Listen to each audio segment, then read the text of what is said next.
que Gómez y los consuegra estaban involucrados en semejante negocio clandestino? Eso tendrían que demostrarlo los fiscales en Estados Unidos. Pero desde un principio se sabía que no iba a ser nada fácil. No tenían evidencia para respaldar su acusación. No había droga incautada, no había imágenes o fotos de reuniones con traficantes, no había nada para respaldar su interpretación de esta conversación singular. ¿Una conversación singular? ¿De qué se trataba?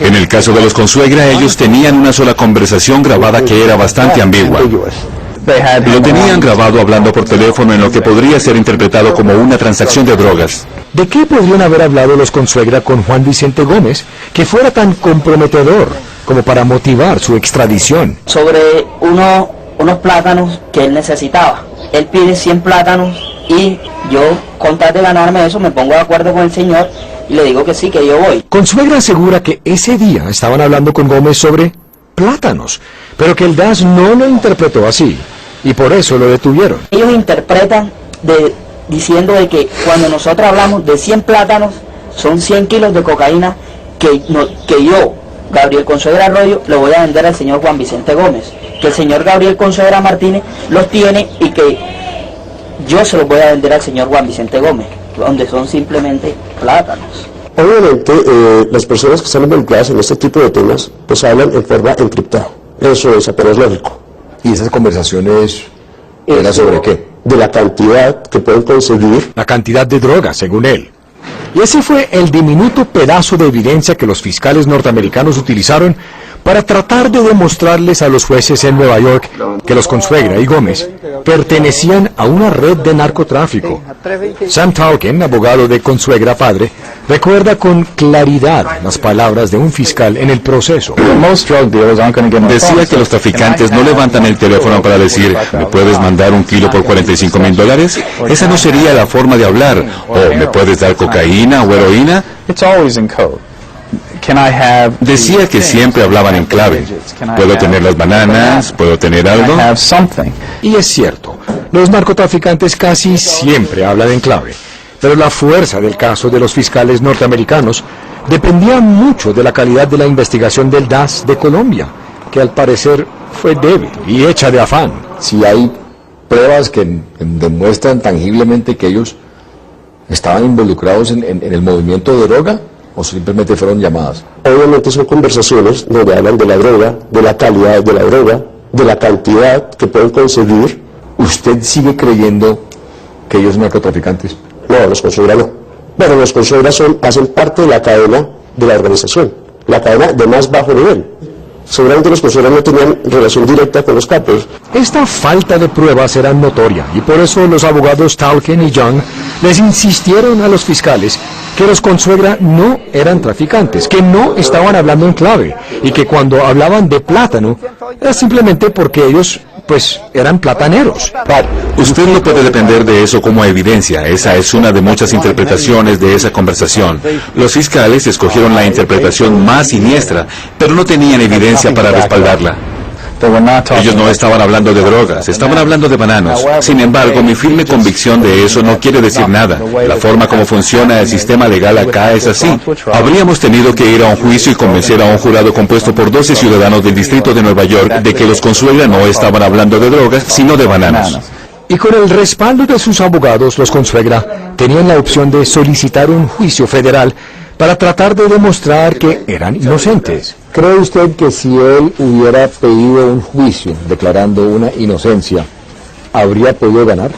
Yo habría podido desaparecer sus evidencias y comprobar que era un vendedor de bananos. Michael Young, el abogado de Consuegra hijo, también sintió que las evidencias en contra de su cliente eran débiles. Lo lógico habría sido que los Consuegra hubieran luchado por su inocencia, pero no lo hicieron. ¿Por qué?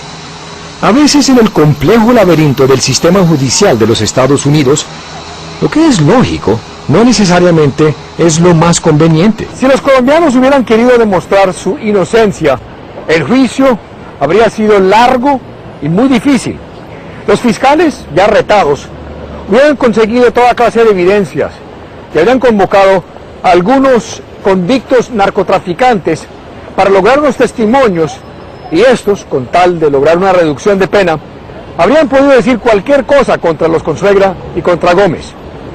Como quien dice, hubiera sido una especie de ruleta rusa legal. Los habrían puesto bajo la lupa para mostrar que eran parte de una gran conspiración de narcotráfico.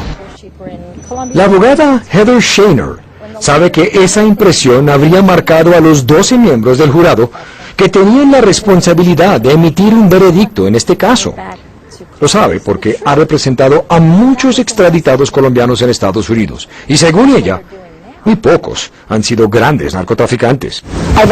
Solo he visto pequeños peces, proveedores de insumos y químicos a los laboratorios, gente que lleva la hoja de coca del árbol al laboratorio en la selva, conductores de camiones, secretarias, choferes de pequeños peces.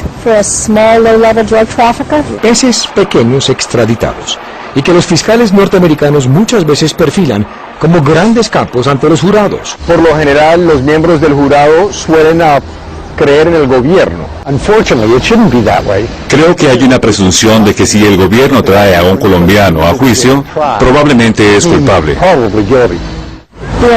Los americanos en el jurado escuchan la palabra cocaína y no ven a Juan Valdés, ven a un narcotraficante colombiano, porque así es que son percibidos muchos colombianos en la televisión y el cine. La asesoría del abogado te dice, mira, tú eres hispano, tú aquí las posibilidades que tienes de ganar son pocas. Viene el fiscal, yo tengo pruebas contra usted, sabiendo uno que es mentira, viene el fiscal también te mete una presión psicológica. Y había otro hecho por el cual, para los Consuegra, intentar demostrar su inocencia en Estados Unidos no era una opción muy atractiva. Durante el transcurso del juicio, habrían tenido que esperar mucho tiempo en la cárcel. Infortunadamente, si hubieran ido a juicio, en vez de regresar a Colombia en pocos meses, habrían estado detenidos 6 meses como mínimo, o quizás más de un año. Y había que tener en cuenta otra realidad. Uno no puede ofrecerle a él ni a ningún cliente una garantía del 100% de quedar libre. Cualquier abogado que haga esa promesa no está siendo honesto con su cliente. Por eso luchar para demostrar su inocencia de repente ya no parecía una opción conveniente para los Consuegra. Fue entonces cuando una nueva posibilidad les llamó la atención. Negociar un acuerdo con el gobierno, una especie de sentencia anticipada que quiere decir que los dos lados encuentran una forma aceptable de deshacerse del caso. ¿Y cómo deshacerse del caso? Como los jueces ya tenían claro que había muy pocas evidencias que justificaran un prolongado juicio federal, estaban admitiendo que hasta en el peor de los casos no consideraban a mi cliente como un serio delincuente. Se les ofreció a los Consuegra una alternativa legal. A los sospechosos colombianos se les ofreció la posibilidad de un acuerdo o una especie de tratado en el cual, a cambio de la aceptación de unos cargos menores y su culpabilidad por estos cargos, ellos serían dados su libertad y además la posibilidad de regresar a Colombia de forma inmediata. Generalmente se declaran culpables del delito de conspiración por importar 5 kilos o más de cocaína a los Estados Unidos. Y nosotros escogimos como que el camino más corto y más rápido, que fue firmar el acuerdo de culpabilidad, sabiendo que estábamos haciendo algo indebido. Indebido porque los Consuegra aceptarían un cargo por algo que ellos no habían cometido. Pero esa opción parecía preferible que un largo juicio con un final impredecible. Manuel Teodoro, si tú te encuentras en mi caso, que te pongan la libertad en las manos así, si firmas esto, así sea una mentira, porque era una mentira. ¿Se acuerdan de Juan Vicente Gómez? La persona con quien los Consuegra habían hablado telefónicamente sobre una venta de bananos que el DAS interpretó como una transacción de droga. Su abogado era Michael Sporn. Yo estaba muy sorprendido con la enorme desconexión entre las acusaciones y las pruebas reales. Así como en el caso de los Consuegra, Gómez tenía la opción de tratar de demostrar que no era culpable de los graves cargos formulados en su contra. No vaya usted a ponerse a pelear con esos pendejos. Esos pendejos no tienen idea. Pero si usted se pone a pelear con ellos va a perder porque ellos, allá las leyes no prescriben. Allá te encierran 8 años. ¿Por qué no lo hizo?